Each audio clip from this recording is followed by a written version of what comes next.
Olá, meus irmãos, a paz do Senhor Jesus Cristo, Deus abençoe a vida de cada um. Nós vamos hoje para Provérbios, capítulo 28.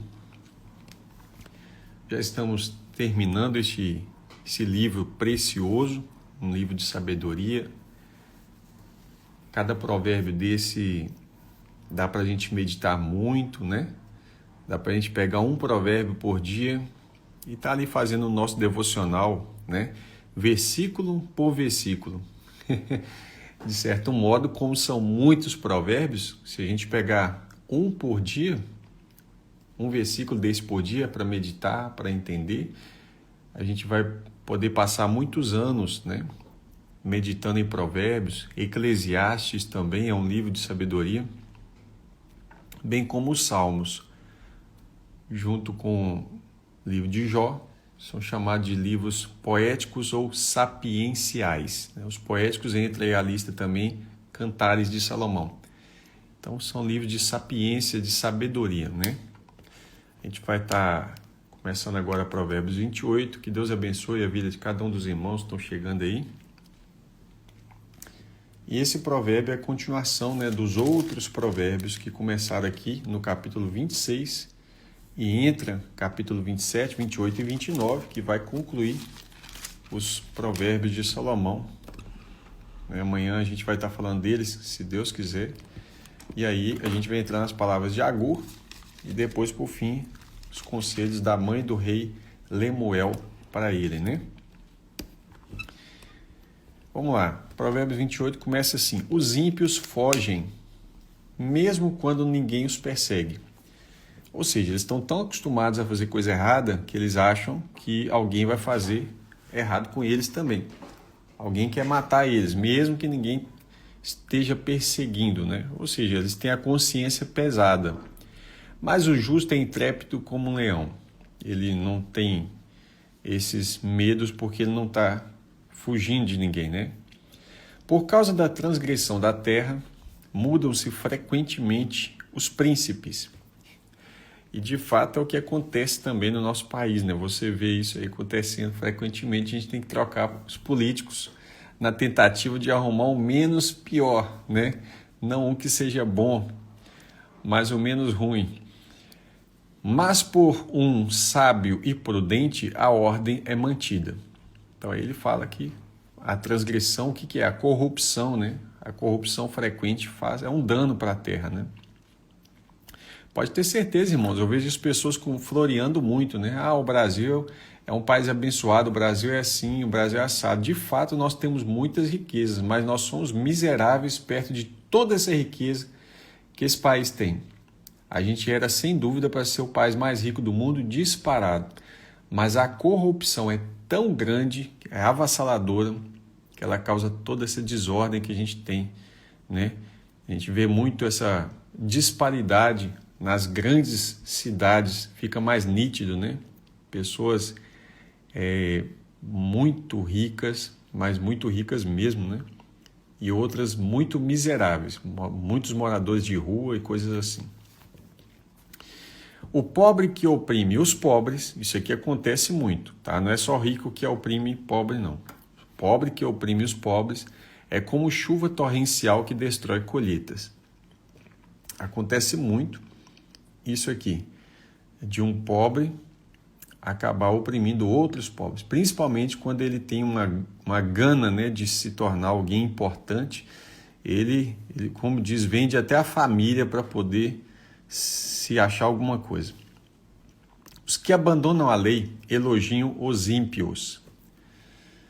Então, o cristão não vai elogiar o ímpio, né, na sua impiedade, mas aqueles que abandonam a lei de Deus elogiam os ímpios. Mas os que guardam a lei se indignam contra eles. Jesus fala isso. Ele fala: bem-aventurado aqueles que têm fome e sede de justiça. Ou seja, você está indignado contra os ímpios, contra a impiedade, contra a injustiça que há na terra, tá? Os maus não entendem o que é justo, ele não consegue entender o que é justo, né? Até porque os maus têm uma tendência de olhar para si como sempre dignos, né? e eles são merecedores. Então, para eles, até a injustiça faz parte de algo que é normal, né?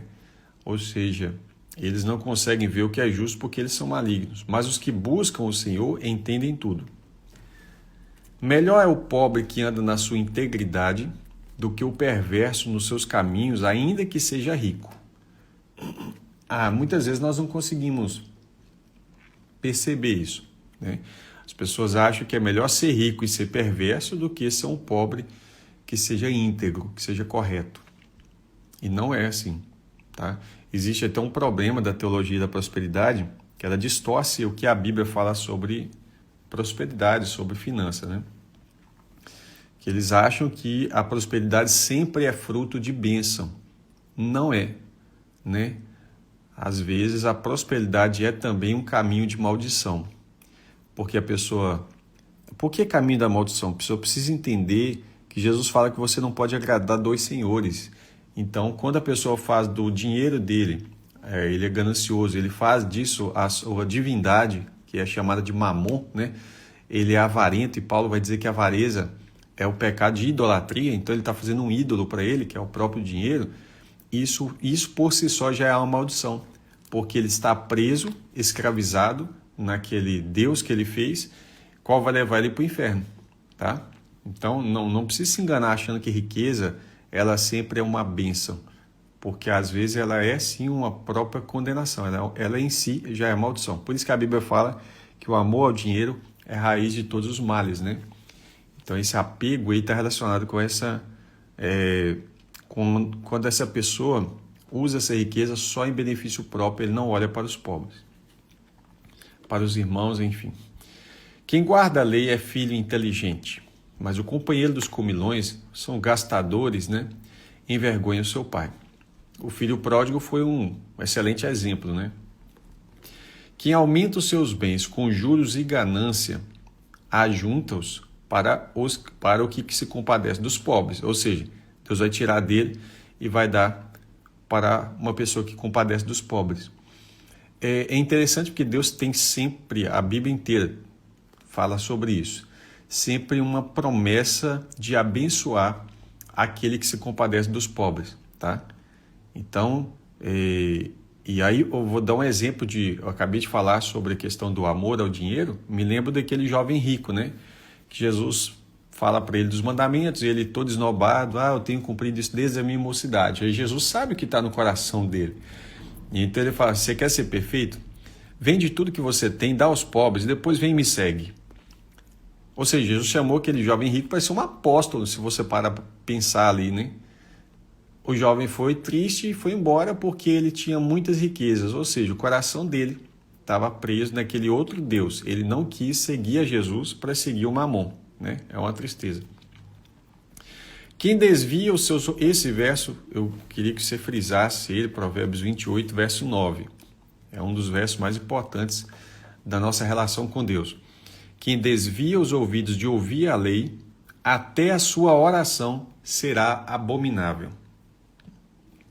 Então veja bem como é forte esse versículo, né? Se a pessoa não quer ouvir uma pregação, ele não quer dar ouvidos à palavra de Deus, e dar ouvidos não é só escutar, é ouvir para praticar, tá? Então, quem desvia os seus ouvidos de ouvir a lei de Deus, né? Até a sua oração é uma abominação, é algo que Deus detesta, é nojento para Deus. E de fato é nojento mesmo. Imagina uma pessoa que não quer ouvir a Deus, mas quer falar com Deus, quer pedir a Deus as coisas, né? Então, Deus não quer esse tipo de relacionamento. O Adam citou aí, né? Eu não consigo ler muitos comentários, tá? Mas ele lembrou da diferença entre o jovem rico e Zaqueu. Zaqueu já fez o contrário, né? Zaqueu, para demonstrar que o coração dele não estava nas riquezas, e olha que ele também faz parte aqui do verso 8, né? Que ele era um cobrador de impostos, né? Um publicano. E aí ele vai e faz o quê? Ele oferece, né? Se eu defraudei alguém, eu vou dar 3 ou 4 vezes mais. Quem desvia os retos para o mau caminho, ou seja, quem leva as pessoas para o mau caminho, ele mesmo cairá na cova que fez, mas os íntegros herdarão o bem. O homem rico é sábio aos seus próprios olhos, todo cara rico acha que ele chegou ali porque ele é o esperto. Ele ignora todos os fatores que podem ter ocasionado aquela riqueza, né, relacionada a um monte de outras coisas, mas não, ele é sábio aos seus próprios olhos, mas o pobre que é sábio o conhece muito bem. Então, o pobre vai ter discernimento para saber muitas vezes a origem daquela riqueza, e que não é bem toda essa sabedoria do rico, não. Quando os justos triunfam, há grande alegria. Então, a justiça dos justos é motivo de alegria. Mas quando os maus se levantam, as pessoas se escondem, né? Porque eles ficam com medo. Isso aqui está falando de governos opressores, né? Ditaduras e coisas desse tipo. Quem encobre as suas transgressões, verso importantíssimo também, quem encobre as suas transgressões jamais prosperará. Mas o que confessa e deixa, ou confessa e abandona, né, alcançará misericórdia. Então, aqui é um importante motivo para a confissão, né? Confissão e abandono, alcançar misericórdia, tá? Feliz ou bem-aventurado, que a expressão bem-aventurado significa feliz, né? Feliz é aquele que sempre teme o Senhor. Mas o que endurece o coração cairá na desgraça. Eu torno a lembrar que essa palavra desgraça não tem nada a ver com esse mito que as pessoas têm ido não fala o nome da pelada, como se desgraça fosse uma entidade, né? Não é. Desgraça é o contrário de graça. Então ele acabou de falar da misericórdia, que é graça, né? E agora ele fala da desgraça. Então, o que confessa e deixa, alcança a misericórdia, mas o que endurece o seu coração cairá na desgraça. Ou seja, se ele quer a graça de Deus, ele confessa e abandona o pecado. Se ele não fizer isso, ele cai na desgraça. Ou seja, ele está fora, ele está como diz lá na carta aos Hebreus, né? Ele está se privando da graça de Deus, tá? Embora ele esteja disponível a todos, é possível resistir a essa graça sim. Como o leão que ruge, o urso que ataca, são dois animais fortes que estão ameaçando, né? O leão que ruge, o urso que ataca, não está nem só ameaçando, está atacando. Assim é o ímpio que domina sobre um povo pobre. Imagina, né? Lembra que ele falou que quando os maus se levantam, as pessoas se escondem? Então, se um leão levantar, um urso se levantar, você vai se esconder também, né? Assim é o ímpio que domina sobre o povo pobre. O príncipe sem juízo aumenta a opressão. Então, isso aconteceu com o próprio filho de Salomão, chamado Roboão, né? Quando os sábios aconselharam ele para abaixar os impostos, ele falou, não, eu vou ser pior do que o meu pai, né? Então, isso ocasionou divisão do reino de Israel. Mas o que odeia a avareza viverá muitos anos. O assassino, que é aquela pessoa que está carregada de sangue, né? Carregado de culpa, fugirá até a cova, ou seja, ele vai fugir sempre, porque uma vez que ele matou, ele agora fica com medo das pessoas matarem ele também, tá? Lembrando que o assassino aqui não tem nada a ver com, por exemplo, o caso de Davi que matou Golias. Isso não tem relação alguma. O assassino é aquela pessoa que ela mata alguém por prazer ou com objetivos malignos. O que não seria um objetivo maligno nesse contexto? Proteção da sua casa, né? Alguém invadiu a sua propriedade, atos de guerra, que é o caso de Davi, né? Então, a legítima defesa, atos de guerra e a pena de morte. Essas três coisas na Bíblia não é considerado assassinato. Não quebra o mandamento, não matarás, tá? Tanto é que as pessoas não conseguem explicar para um ateu, por exemplo, quando ele fala assim, como é que a Bíblia fala não matarás e ao mesmo tempo Deus manda matar, por exemplo, matar o feiticeiro e coisas desse tipo em Israel. Então, Deus não está quebrando o mandamento. O mandamento é não assassinarás. E essa ideia do assassinato está relacionada com isso. Quando a pessoa se levanta contra o outro com o propósito de tirar a vida dela. Quando é uma situação de guerra, você está sendo invadido. O seu país está sendo invadido, por exemplo. Você está ali para proteger a sua família, a sua nação. Porque, em última instância, proteger a nação significa proteger a sua casa, que é a mesma situação da legítima defesa, né? E também a situação de pena de morte. Então, todas as coisas que estão catalogadas na Bíblia como pena de morte não implicariam em quebrar o mandamento não matarás, tá? Então, para ficar claro, essas 3 situações, pena de morte, legítima de defesa e atos de guerra, que é o caso de Davi com Golias, tá? Não cai em assassinato. O que vai cair ali como assassinato, que vai pesar para Davi? Como assassinato, de uma certa forma, vai acabar sendo manchando a mão dele de sangue. A morte de Urias. Davi não matou Urias, mas ele manda uma carta pela mão de Urias para entregar Joabe, para colocar ele na frente da guerra, para que ele viesse morrer. Então isso vai ser tão pesado para Davi que quando ele fala assim, eu quero construir um templo para Deus, o Senhor fala assim, você não está autorizado porque tem sangue nas suas mãos. E o sangue não era de Golias, né? Porque o de Golias ele fala, eu vou a ti contra ti em nome do Senhor dos Exércitos, e Deus dá a vitória para ele. É o caso de Sansão também, que pediu a Deus força para vingar os inimigos e coisas desse tipo. Que não era considerado assassinato. Mas aí Deus proíbe Davi de fazer o templo, porque a mão dele estava suja de sangue, era o sangue de Urias. E aí o que acontece? Ele falando que quem vai fazer o templo é o seu filho, que é Salomão, que nós estamos lendo agora os provérbios de Salomão, tá? Agora, o assassino carregado de culpa fugirá até a cova, que ninguém o detenha. Quem anda em integridade será salvo, mas o perverso em seus caminhos cairá logo. O que lavra a sua terra terá pão em abundância. Então, a pessoa que trabalha, ele tem a terra, ele tem que lavrar essa terra, tá certo? E aí, se ele ficar dormindo, como nós vimos nos provérbios anteriores, do preguiçoso, né? Quer ver? Está logo aqui, nós lemos o provérbio 26 acerca do preguiçoso. Então, o que vai acontecer? Ele não vai ter a sua comida. Provérbios 26, versos 13 ao 16, né? Vamos lá. Mas quem corre atrás? Aqui, ó. Mas quem corre atrás de coisas sem valor se fartará de pobreza. Deixa eu só responder a Jaqueline, fez a pergunta aqui. Ela perguntou assim, então se tivesse pena de morte no Brasil, não seria pecado para crimes hediondos?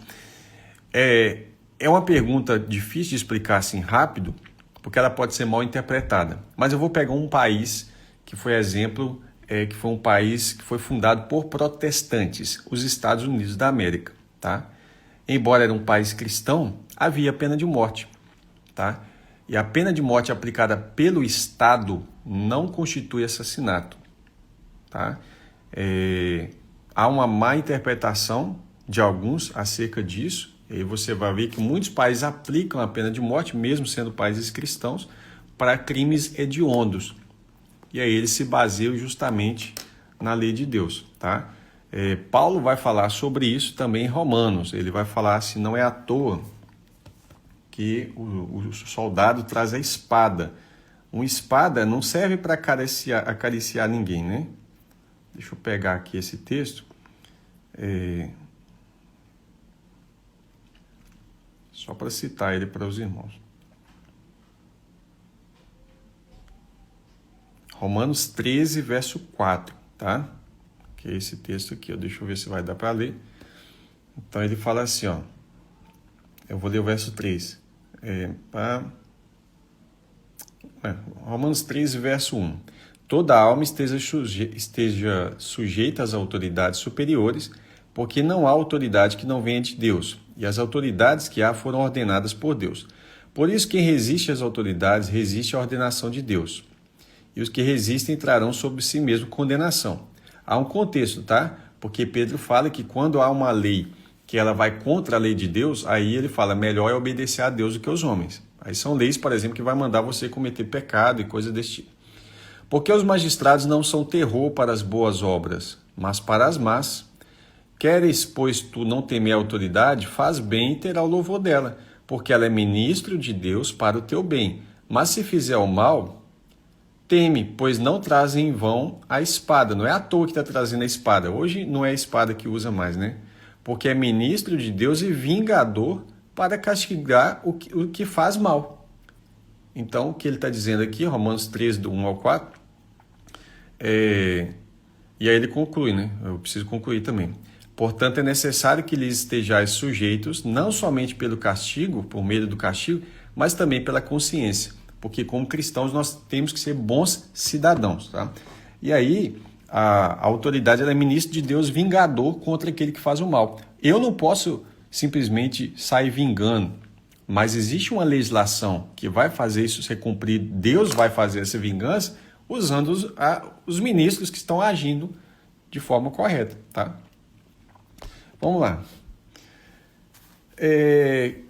Quem continuar... Primeiro ele fala que o preguiçoso, né, aquela pessoa que lava a sua terra... Não, primeiro ele fala do preguiçoso, não, de quem trabalha, né? Voltando aqui, verso 19. O que lavra a sua terra terá pão em abundância. Aí ele fala, mas quem corre atrás de coisas sem valor se fartará de pobreza. O homem fiel será acumulado de bênçãos, mas quem tem pressa de enriquecer não ficará sem castigo. Então vai ter Por que não vai ficar sem castigo? Porque ele está fazendo alguma coisa errada. Quando ele está com pressa de enriquecer, ele vai cair em muitos laços. Paulo vai falar isso também, se não me engano, na carta de Timóteo, né, que ele escreve para Timóteo. Parcialidade não é bom, porque uma pessoa é capaz de transgredir até por um bocado de pão. Aqui ele está falando dos subornos, né, que são dados aos juízes, e aí eles acabam se tornando parciais, ou seja, no juiz ele se torna favorável a uma pessoa que não era digna. Exatamente, Arda. Você estava falando sobre autoridade, ele chama de vingador, né? Aqui ele fala do juiz que, por exemplo, não só o juiz, mas outros que têm autoridade para definir as coisas, podem ser... Isso sempre aconteceu, tá? Desde o Antigo Testamento, desde o início que o mundo é mundo, existe uma coisa chamada suborno, né? E aqui ele está orientando, parcialidade não é bom. E Deus não aceita parcialidade, tá? O ganancioso corre atrás das riquezas, mas não sabe que a pobreza há de vir sobre ele. Quem repreende alguém achará depois mais favor do que aquele que só lisonjeia. Lisonjear é elogiar. De certo modo, é melhor você repreender alguém, porque lá na frente a pessoa vai... No momento da repreensão, ninguém gosta, tá? Ninguém. Mas depois ela vai parar e pensar assim, poxa vida, fulano salvou minha vida, porque se ele não tivesse me chamado a atenção aquele dia, eu ia fazer uma besteira e tal. Então essa pessoa vai te valorizar muito mais do que se você for só aquela pessoa que fica elogiando, só concorda com tudo que a pessoa vai fazer, né? Porque às vezes você concordar com a pessoa quando ela vai fazer algo mal, fazer algo errado, algo que vai causar dano, isso aí vai levar essa pessoa ao fracasso, tá? Quem rouba seu pai ou a sua mãe e diz não é pecado, esse é companheiro do destruidor. Olha, tem filhos, infelizmente, né, que acham que isso é do meu pai, é da minha mãe, eu posso roubar. Ou eu posso levar sem pedir, né, sem avisar. É roubo, tá? O cobiçoso, a pessoa que cobiça tudo, né, do outro, provoca discórdias, mas o que confia no Senhor prosperará. Quem confia no seu próprio coração é tolo.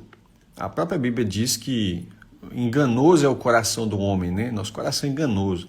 Então quem confia no seu próprio coração é tolo, mas o que anda em sabedoria será salvo. Quem dá aos pobres não passará necessidade. Olha, esse tema da esmola, ele é um tema muito recorrente na Bíblia, tanto no Antigo como no Novo Testamento. Jesus fala disso, os apóstolos falam disso.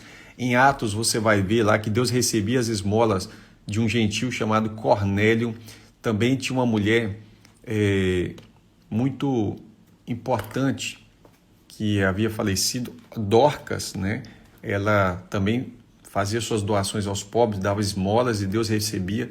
E a esmola é uma coisa que eu, por incrível que pareça, eu não enxergo mais a igreja, pelo menos a igreja evangélica, falar sobre esmola, né? É a mesma coisa da virgindade, é praticamente um tema que não existe mais, como se a Bíblia não desse importância para essas coisas, tá, irmãos? Mas é o contrário, eu vejo nisso aí um problema gravíssimo e até uma cilada do diabo para que a igreja se torne infrutífera nessa questão.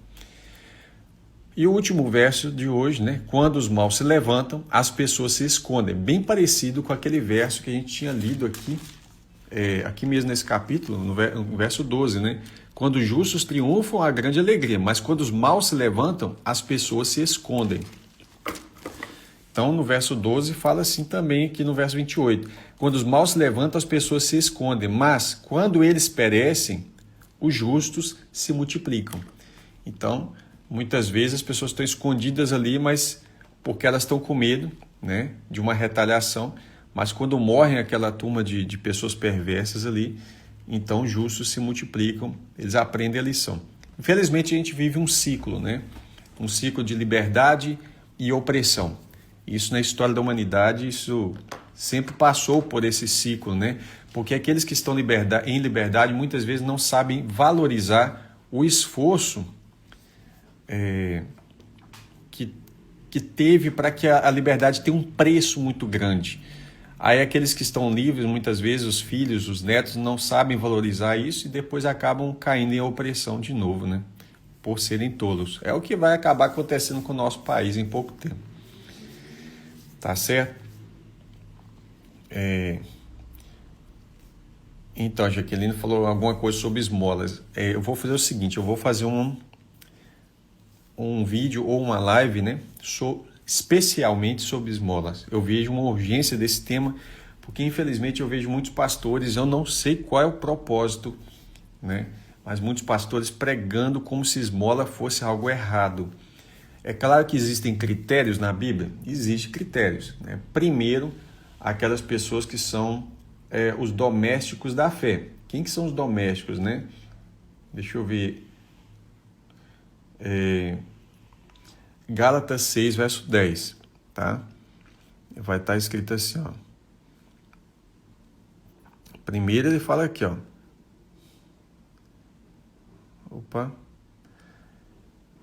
Verso 9, Gálatas 6, verso 9. E não nos cansemos de fazer bem, né? No caso é fazer o bem. Porque a seu tempo colheremos, ceifaremos é colher. Se não houvermos desfalecido. Ou seja, a gente vai colher se a gente perseverar. Então, enquanto temos tempo, façamos bem a todos, mas principalmente aos domésticos da fé, ou seja, os da família da fé. Então, há uma prioridade. Nós podemos e devemos fazer o bem a todos, mas primeiro aos domésticos da fé, primeiro aos nossos irmãos em Cristo. Isso significa que, infelizmente, muitas pessoas elas têm uma tendência de ajudar os de fora, mas não os próprios irmãos, inclusive se forem obreiros, né?